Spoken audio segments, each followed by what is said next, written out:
Hey y'all, Candace here from Little Steps Big Happy. I share health and fitness tips for moms.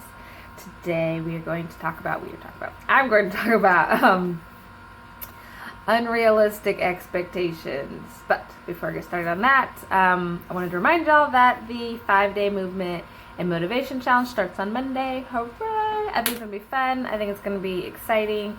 It's going to be a really good way to get back in gear and get back in a regular fitness routine. It's all about how to motivate and inspire yourself to get moving regularly and consistently. Having a good routine and exercising regularly and knowing how to make yourself do it is really key and helpful in actually seeing results when it comes to your health and fitness. If you exercise sporadically, it really doesn't do much. But if you exercise regularly and you're consistent with it, that's where you really get to see all of the benefits and the results. But knowing how to stay motivated enough to do that can be challenging. So that's what this challenge is going to be all about. It's going to be fun. I'm excited. If you have not signed up yet and you want to, I'm going to put a link in the comments where you can do that. Okay, so on to the good stuff today.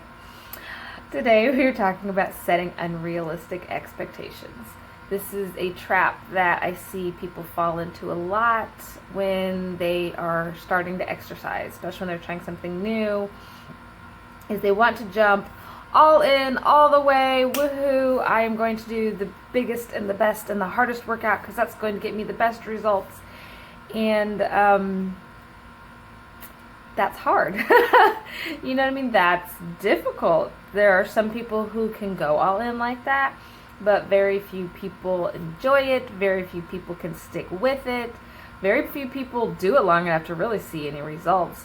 And what I see a lot of people struggle with is that it makes them feel really bad and really feels like junk. Like, not only is your body super sore and miserable, but emotionally you feel really defeated, and it really is like, wow, okay, so I tried to do this, I couldn't do this, I see all these other people doing it, and maybe get this idea in your head that you should be able to do it. Like, I mean, especially if you're watching a video or you're doing a program that somebody has created and they're like, hey, this is so great, look at all these results that I got from it, and you're like, hey, I want those results, I want to look like that, but I can't do this. And so it really just feels like junk. And a lot of that all starts off with unrealistic expectations. When you're exercising, when you're doing a new program, when you're trying something new, it's important to have realistic expectations of where you're at physically and know that there's nothing wrong with that. There's nothing wrong with not being where you want to be. Now, when you're where you don't want to be and you do nothing about it, then problems set in and it doesn't feel good. But if you're like, hey, here's where I'm at and I want to improve, pick things that are at your level. Pick things that are realistic for you to do. If you're trying a new workout program and it's something that you can't do yet, aim to do a portion of it. Okay, I'm gonna give you guys a good example just so I'm making sense here. So I'm working on building up the strength of my leg. I'm working on building up my mobility in terms of being able to do like running and jumping and jogging and really plyometric exercises. So we have these insanity videos. I'm sure y'all have heard of them with Shaun T, right? They're literally insane. They're crazy. They're super tough. I know I'm not at a level that I can do those yet, but I want to build up with them. I like the videos. I know they're effective. So I'm like, hey, realistically, my realistic expectations, I cannot do the whole video, and I know that, but I'm not feeling bad about that. Okay, like, that doesn't mean anything bad about me. It also doesn't mean I can't use it. What I'm doing is I'm doing the first 15 minutes because that is realistically within my ability level. It's challenging. I'm sweating when I'm done. I'm getting a good workout. I'm getting to do a workout that I know is effective and good, but I'm keeping it within my realistic zone. I am being honest with myself, and I'm not like, hey, Candace, you suck because you can't do this. I'm like, hey, no, Candace, you're not there yet, so let's work with where you are at. And you know what? When I'm done, I'm proud of myself. I feel good, and I know that I'm improving my physical fitness, but I'm doing it in a way that's not setting myself up for failure, if that makes sense. So realistic expectations are important because you need to know where you're at so that you can work in that zone and improve in that zone and not set yourself, I mean, I wish I had some some more inspiring words to say, but you don't want to set yourself up for failure. You need to do what's realistic for where you're at now.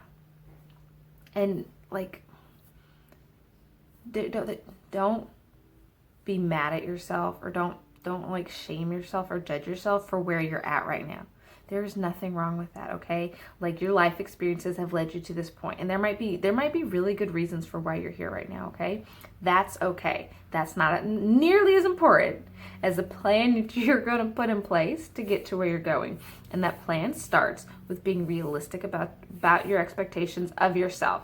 Be realistic about your current physical fitness, and then just build from there. You know what I mean? Like, just build off of that. Don't judge it. Don't be like, well, I got to work up to be able to do something. Like, just start where you're at. And if you got to do a little bit at a time, you got to do a bit at a time, and you got to break down a harder program to something smaller that you work up to, that's okay. There's nothing wrong with that. Like, it's not like you can't do it. Like, do what you can with it. Does that make sense? Do what you can with it, and know that that's okay, and that you can build on that, and you can use those stepping stones to get to where you want to be. It's not all or nothing, okay? So, okay, that's my video for today. I need to get going because my toddler is probably going to wake up in any minute. So, I hope y'all are doing really well. Movement and Motivation Challenge starts on Monday, woohoo! And I'll talk to y'all soon. Bye.